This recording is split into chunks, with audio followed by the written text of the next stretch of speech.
Greetings to everyone out there in the NoDQ galaxy. Welcome to NoDQ video here on NoDQ.com and the YouTube channel, youtube.com/AaronRift NoDQ. The 2019 Royal Rumble pay-per-view is just days away. Make sure you stay tuned to NoDQ.com for the very latest news and rumors discussion. With that being said, let's get down to your questions. This first one comes from J-Ro. Would it be the ultimate middle finger if CM Punk signs with All Elite Wrestling? If that is something that CM Punk wants to do, no doubt that would be a very easy way to say, screw you, WWE. If CM Punk wanted to stick it to WWE, he would go to All Elite Wrestling. But I feel like at this point, he is content doing his own thing. He's mentally done with wrestling, and I think that's good for him. I think it's good to not feel bitter, not hold a grudge, and just move on with your life. Yeah, CM Punk could go to All Elite Wrestling, but if he's going to do that, I would say do it because he has the passion again for wrestling and he wants to be involved.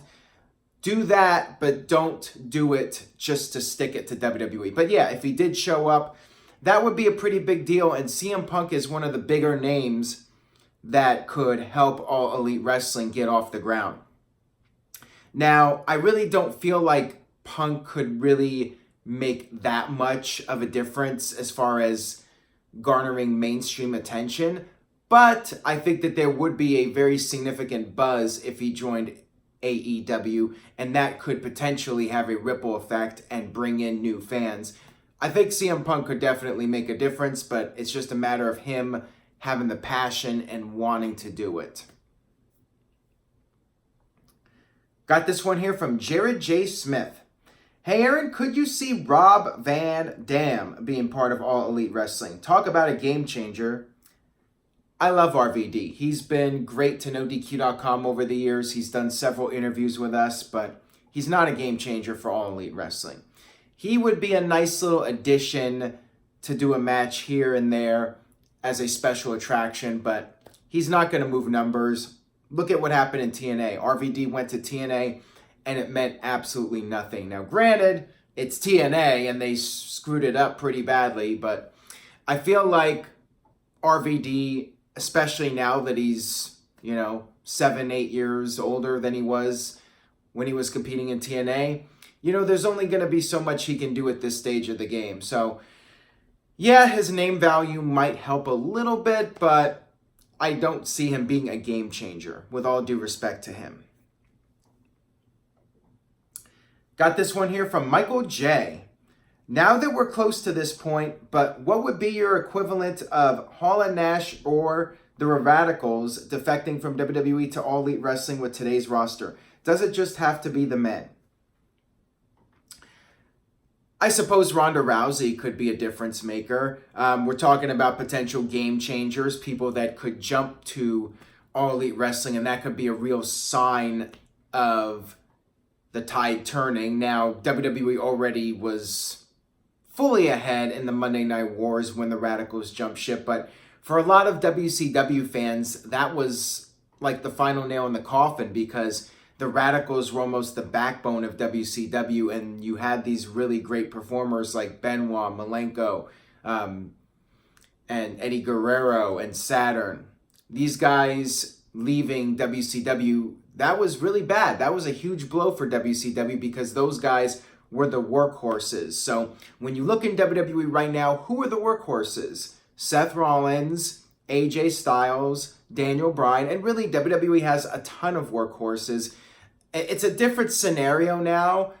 You could have 3 of those guys leave at once, and that could be a pretty big deal, but WWE has so many talented guys that could easily fit into those spots that it'll just be business as usual. WCW was in a really bad spot when they lost those guys and never really recovered as far as the talent pool goes. They never really had as strong of a roster again once they lost those guys. WWE has tons of great NXT guys that would just be called up. So even in a worst case scenario where like 3 or 4 guys walked out on WWE all at once and somehow managed to jump ship to All Elite Wrestling, which again, WWE is not WCW, even though creatively it feels like that at times. As a business, that's not going to happen. It's definitely not something that realistically will ever happen.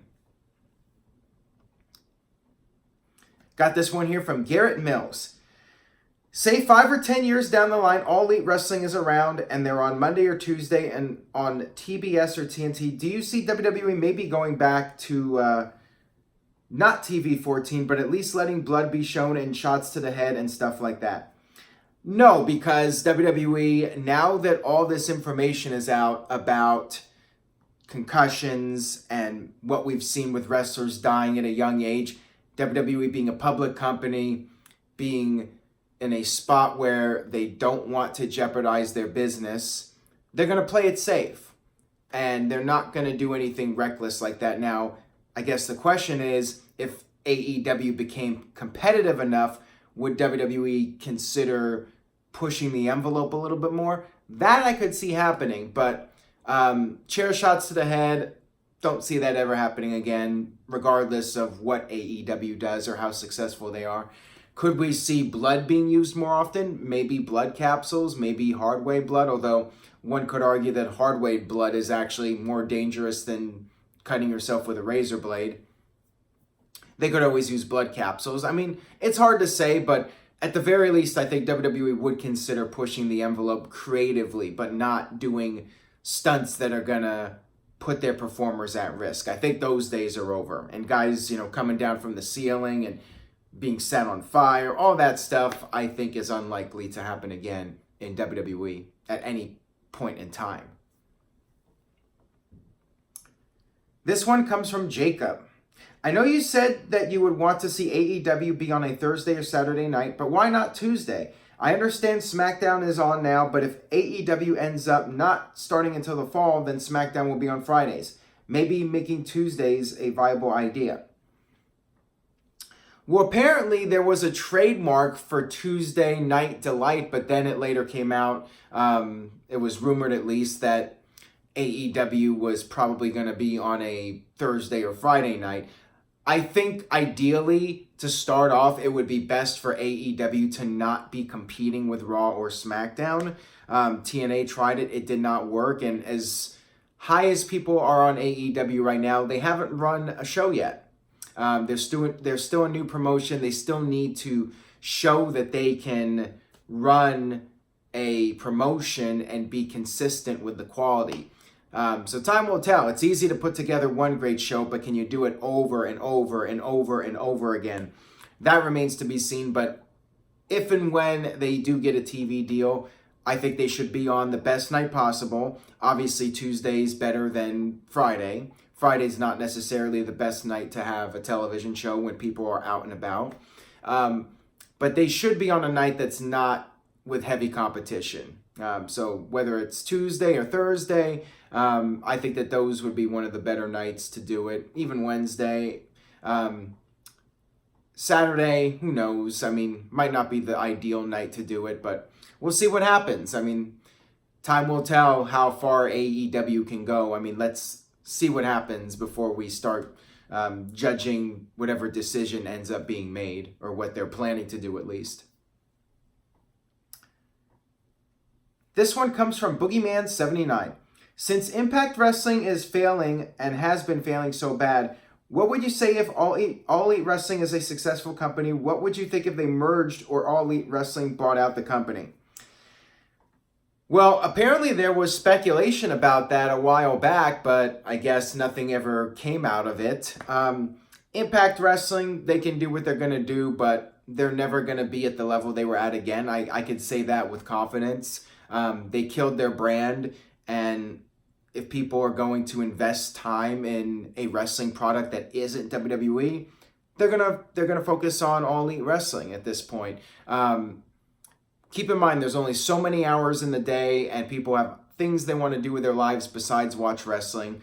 Even us most diehard fans, at some point, we want to take a break and do something else. So with all the WWE programming out there, somebody wants an alternative, they're going to watch All Elite Wrestling, and if not, they're going to watch New Japan or Ring of Honor, and pretty much Impact Wrestling is at the bottom of the barrel right now. So yeah, I feel like they're going to do what they want to do. Anthem's going to keep running it as long as they feel the need to. I don't know if they're making money. My guess is no, but their expenses are so low at this point. Maybe they are. Who knows? But yeah, they really don't have all that much to offer at this point other than maybe a few talents that could do well in All Elite Wrestling and maybe the tape library. That might be valuable. But beyond that, you know, I don't see what other value there is in merging with them or buying out the company. There's just not much value as far as I'm concerned. I feel like WWE would get more value out of buying the tape library than All Elite Wrestling would. This one comes from Death Eye Turtle Army. Shouldn't John Cena be in the Shawn Michaels role instead of breaking records just for the sake of it? He's only around for short periods, which would be best putting over talent instead of coming to win the title for a couple weeks.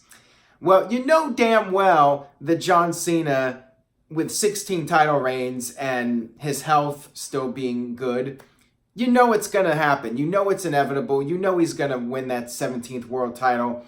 And WWE's going to say he is, in fact, the greatest of all time. You know it's going to happen. And he pretty much is in the role right now of Shawn Michaels, where he's putting over younger talent. But WWE can make money off of that story. They can hype it up, build it up. John Cena trying to break that record. It's one more story you can tell with John Cena, and you can give him one more run with that storyline. So WWE, I mean, if I was running WWE, I would be doing it. Because it's a money storyline. John Cena trying to break the record from Ric Flair. Of course, that's a compelling story, and people are going to tune in for that to see what happens. So, to me, it's a no-brainer that they're doing it. I know it upsets some people, the fact that Cena will most likely break Flair's record, but, I mean, Cena's already doing what needs to be done. He put over Finn Balor on Raw, and he's not overstaying his welcome in WWE. He's coming in, helping out, and then he's going back to do other projects. But yeah, at some point, he's going to go for that 17th title, and people are just going to need to go along for the ride and accept it. Got this one here from Brandon. Hey Aaron, Finn Balor apparently challenged The Undertaker. How do you see WWE make a storyline out of this, and where would they have the match at? Well, I mean, WrestleMania to me is the only logical place to do it. Now, there's been a lot of speculation about Balor versus The Undertaker. Balor posted something on social media to tease it. And maybe that's a way that Undertaker finally goes out. Maybe he has his final match at WrestleMania against Finn Balor and puts over Balor. And it's basically a passing of the torch from one character to another. You know, if the circumstances were right and Balor had more momentum and he was doing the demon character more often, I would say that this is a great idea. But if he's not doing the demon character that often, then I really don't see the point in Undertaker facing him, and even more so Undertaker losing to him. But you would think that for Undertaker's last match, he would put over somebody on the way out and somebody who is a rising star. Just don't know if it's going to be Balor, but we'll have to see. Got this one here from Kenneth. Hey Aaron, what do you think of McIntyre versus Lesnar for the Universal Championship at WrestleMania 35 and have Heyman turn on Lesnar since he told Alexa Bliss he has his eyes on McIntyre for a while, or had his eyes on McIntyre for a while? I get this question pretty much every year. Will Heyman turn on Lesnar and join with this guy or that guy or whoever's the rising star in WWE? And every year I say, yeah, that's a great idea. Never happens. I've said this like a broken record. I'd love to see Heyman turn against Lesnar and find his new beast, his new protege. But WWE never does it. And, you know, you can have Brock Lesnar turn face and feud with the new Paul Heyman guy. WWE just hasn't booked it. I don't know why. The same tired shtick with Heyman and Lesnar. To me, it's way beyond played out. It's boring as far as I'm concerned. It's the same promo. Yeah, Heyman does great delivery, but it's still the same promo every week. I just love to see WWE change things up. I like the idea. I have no problem with it, but realistically, I don't see it happening. This one comes from Nahum Nader. Do you think Becky Lynch needs a new finisher? A finisher can make or break a badass, and honestly, the disarm her isn't that great as a main finisher. I like it to be a secondary submission finisher like the calf crusher, but for her to get an actual pinning finisher. I personally don't have a problem with it, but what do you guys think? Leave a comment and let me know. Do you like her finisher as the disarm her just as it is, or do you think she should have a pinfall finisher? I think it's good to have a variety of moves, so I'm not opposed to the idea of her having another finisher, just so there's different ways the match can end. I do like that when there's like 3 or 4 moves that can end a match instead of one, because when it's just one move, then you really don't get into the near falls as much because you're like, well, only one move ends the match. If you have 3 or 4 that people know can end a match, there's going to be more heat. And WWE's actually been pretty good about this in recent years, you know, giving guys multiple moves and not necessarily having them as finishing moves, but rather signature moves. I know there's the old school mentality that a finisher should be a finisher, but I do like the idea of having like several moves that can end a match, and then sometimes have talents win with roll-ups or random moves just to keep fans guessing as to when the finish will be and not make it as predictable. I like the disarmor personally, but yeah, I would be fine with her having some kind of additional pinfall move that wins matches for her. Got this one here from Tevin. Why did WWE build the company around one guy back in the silver and golden age of the company, but built it around Shawn and Brett and the new generation, Rock and Steve Austin during the Attitude Era, and then back to one guy in the past 2 eras? Vince always wants to have his cash cow, the guy that he can build the company around, have that guy appear in movies, appear on the talk shows, and just do the media rounds. WWE likes having that one guy they can rely on. Now, there was a period in the 90s where Hulk Hogan left. Hulk Hogan was WWE's cash cow, the face of the company. He left, went to WCW, and WCW became competitive with WWE. Because of that, Vince changed his mentality a bit, and he felt that he doesn't want any one guy getting bigger than WWE. And Hulk Hogan would even brag in promos that he was bigger than the whole WWF organization. And Vince wanted to change that. He wanted to make WWE the brand, and that's why during the Attitude Era and in more recent years, there was less focus on one particular guy being the face of the company, and instead it's the brand that sells. And yeah, you still have John Cena, who has been the face of the company, but not nearly at the level as Hulk Hogan. And you did have Steve Austin and The Rock, but by that point, WWE got so hot that the brand is what became the draw instead of the individual. But yeah, Cena did become a guy that the company relied on for all that stuff, but he was never really at that level that Hulk Hogan was. Never really pushed like Hulk Hogan. I mean, he was, but at the same time, he wasn't. WWE pushed him strongly, but John Cena still did jobs. Hulk Hogan would never lose clean except for the Ultimate Warrior match. John Cena would do jobs all the time, and WWE would focus on other guys at times and have John Cena on the sidelines. With Hogan, he was pretty much there at the top the entire time. And even when somebody like Randy Savage was champion, Hulk Hogan was still the focal point and still in the main storyline. That'll wrap it up for this edition of NoDQ Video. Thank you all so much for watching. If you would like to support the website, pick up a t-shirt at nodq.com/shirts. For Royal Rumble weekend, you can get a discount using the code RUMBLE. So head over to nodq.com/shirts and please spread the word about this video. Tell a friend about NoDQ Video, and I will see you guys next time.